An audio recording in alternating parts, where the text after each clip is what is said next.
Imagine leading a DevOps project with constant code releases, new infrastructure updates, and fast-paced sprints. Everything is on track, until a small misconfiguration leads to an outage, affecting thousands of users. Risk management in DevOps can be challenging, but for project managers, it's crucial to maintain stability and keep the pipeline flowing smoothly. In today's video, we'll follow the story of a project manager named Emma, who learned essential strategies to manage DevOps risks while maintaining the agility her team needed. Stick around to find out how you can keep your DevOps environment secure, reliable, and efficient. Hello everyone, and welcome back to Next Chair. If you're new here, make sure to subscribe for weekly insights on project management, DevOps, and risk mitigation. For returning viewer, thanks for being part of our community. Today, we'll explore risk management specifically for project managers working in a DevOps environment. We'll cover key strategies and real-life scenarios to help you manage risks effectively without slowing down development. Let's dive in. Introduction.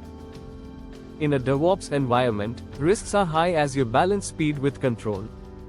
For project managers, the focus is on ensuring smooth operations without compromising on security or quality. Today, we'll explore Emma's journey, a project manager handling a high-stakes DevOps project. Each stage of Emma's story highlights a common risk in DevOps and the strategies she used to address them. These insights can help you, as a project manager, take a proactive role in managing risks within your DevOps projects. Balancing speed and quality in continuous integration. Emma was thrilled about her new role managing a DevOps project that used continuous integration. The team was pushing code daily, which kept the project moving forward. However, she soon noticed a common risk: code quality. With so many code merges, bugs were slipping into production, affecting users and slowing down development as the team spent time fixing issues. To manage this, Emma introduced automated testing and established quality checkpoints. She worked with her developers to set up unit and integration tests that ran automatically with every code push, ensuring issues were caught before they affected production. Technical note: in continuous integration, CI, automated testing is essential to maintain quality. Emma's team implemented unit tests for individual code functions and integration tests to verify interactions between components. For example, if they were developing a login feature, the unit tests would validate password requirements, while integration tests would check if the login worked smoothly with the database. This approach reduced bugs, allowing the team to move quickly without sacrificing quality. This solution allowed Emma to maintain a fast release cycle without risking code stability. If you're finding this helpful, please like this video and leave a comment. Let us know if you're dealing with similar challenges in your DevOps projects. With code quality in check, Emma's next focus was securing the DevOps pipeline against potential security risks. Integrating security in the DevOps pipeline.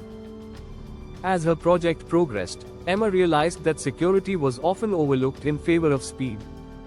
In DevOps, the focus on rapid deployment can sometimes mean security checks are postponed or even skipped. Emma saw the risks firsthand when a vulnerability was detected in production, putting sensitive data at risk. To prevent future issues, Emma implemented a DevSecOps approach, where security was integrated into the development and operations process. She added automated security scans to the pipeline, ensuring that all code was reviewed for vulnerabilities before deployment. Technical note: DevSecOps is the practice of embedding security into the DevOps lifecycle. Emma used static application security testing (SAST) tools to scan code for vulnerabilities at every stage.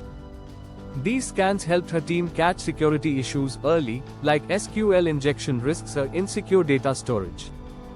By identifying and addressing security vulnerabilities within the CI/CD pipeline, Emma ensured that each release was as secure as it was efficient. By incorporating security into the pipeline, Emma minimized the risk of vulnerabilities reaching production. Quick reminder to subscribe if you're finding these DevOps risk management strategies useful. There's plenty more content like this to help you succeed. With security integrated, Emma's next challenge was managing the infrastructure's complexity and preventing downtime. Managing infrastructure risks with infrastructure as code, IAC. With frequent updates and scaling needs, Emma's team needed to make regular changes to the project's infrastructure. However, each manual change carried the risk of errors, which could disrupt the system. In one instance, a small misconfiguration in the database caused an hour-long outage, impacting users and creating a significant setback. To prevent this, Emma introduced Infrastructure as Code, IAC, a method of managing infrastructure through versioned code. This approach allowed the team to configure and manage their infrastructure in a controlled and predictable way, minimizing manual errors. Technical note: Infrastructure as Code, IAC, allows teams to define and manage infrastructure using code, making changes traceable and reversible. Emma's team used Terraform to define their infrastructure setup in code, which they stored in version control. For example, if they needed a new server, they specified its configuration in code, allowing them to deploy it consistently across environments. With IAC, if an error was introduced, they could roll back to a previous configuration in seconds, reducing the risk of prolonged downtime. By implementing IAC, Emma's team reduced the risk of configuration errors, creating a more reliable and scalable infrastructure. With infrastructure now automated, Emma's next priority was ensuring smooth deployments with minimal user disruption. Minimizing downtime with rolling and blue-green deployments. As the project scaled, Emma noticed that each deployment introduced a small window of downtime, impacting the user experience. To address this, she implemented a combination of rolling and blue-green deployments, which allowed her team to deploy updates with minimal disruptions. In a blue-green deployment, they created two identical environments, blue and green, to test new updates in the green environment before redirecting traffic from blue to green, making for a seamless transition. Technical note: blue-green and rolling deployments are strategies that reduce downtime. With blue-green deployment, Emma's team deployed the new version in the green environment while users were still using the blue environment. After testing, they redirected user traffic to green, making the switch nearly invisible to users. In a rolling deployment, they updated the application in stages across servers, gradually replacing old versions with the new one without interrupting services. These strategies reduced the risk of downtime during deployments. By adopting these deployment strategies, Emma ensured a smooth, user-friendly release process without sacrificing the project's speed. With deployment stability in place, Emma's final challenge was establishing a strong monitoring and incident response system.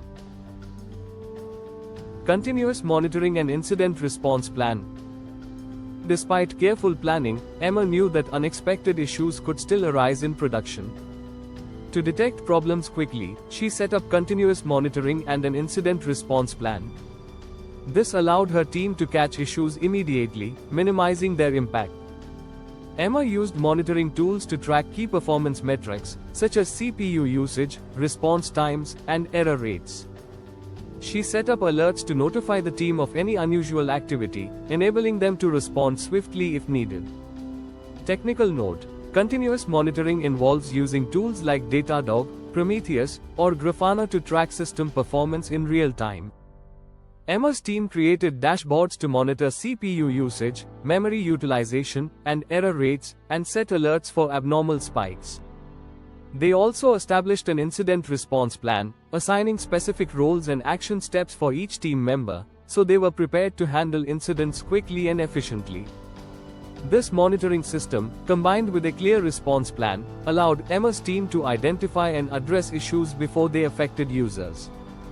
If these strategies for managing DevOps risks have been helpful, please like, share, and subscribe for more insights into DevOps, project management, and IT security. Conclusion: in the end, Emma successfully managed her DevOps project by addressing each risk with strategic solutions: automated testing for quality, security integration for safety, infrastructure as code for reliability, deployment strategies for stability, and continuous monitoring for proactive management. Risk management in a DevOps environment isn't just about preventing problems, it's about creating a system where your team can move fast without sacrificing quality, security, or reliability. By following these strategies, you can empower your team to work efficiently, stay secure, and maintain a smooth workflow. Don't forget to subscribe for more project management tips and DevOps insights. Drop a comment below if you have questions or want to share your own experiences managing risks in DevOps. Thank you for watching. Stay agile and proactive, and we'll see you in the next video.